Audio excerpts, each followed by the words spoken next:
স্ত্রী উল্লেখ করে সংবাদ প্রকাশ। ক্ষুব্ধ চিত্রনায়িকা ববি।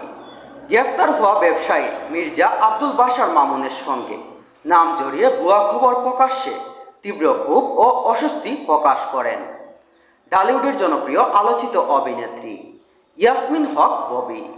এ ঘটনায় যথাযথ ব্যবস্থা নেওয়ার হুঁশিয়ারি দিয়েছেন এ নায়িকা। শুক্রবার 19 জুন রাতে গুলশান একটি ফ্ল্যাটে বাথরুমের দেয়ালের পিছনে বিশেষ কায়দায় তৈরি করা একটি গোপন সুড়ঙ্গে আত্মগোপনে ছিলেন ব্যবসায়ী মির্জা আব্দুল বাশার মামুন। দীর্ঘ 18 ঘন্টা শ্বাসরোধ অভিযানের পর শনিবার 20 জুন তাকে গ্রেফতার করা হয়। তার বিরুদ্ধে রাজধানীর বিভিন্ন থানায় প্রতারণা সহ একাধিক মামলা রয়েছে।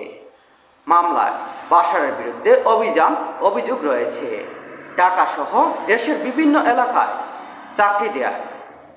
চাকরি দেয়া, ব্যবসা, বিনিয়োগ, গাড়ি কেনা বেচা এবং কুরবানির গরু কেনা নামে কোটি কোটি টাকা হাতিয়ে নিয়েছেন তিনি।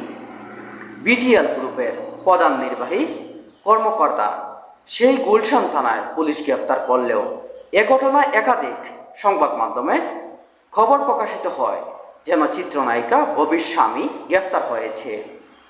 ওই খবরে রোববার 21 জুন সামাজিক যোগাযোগ মাধ্যমে ফেসবুকে খুব জ্বাললেন অভিনেত্রী।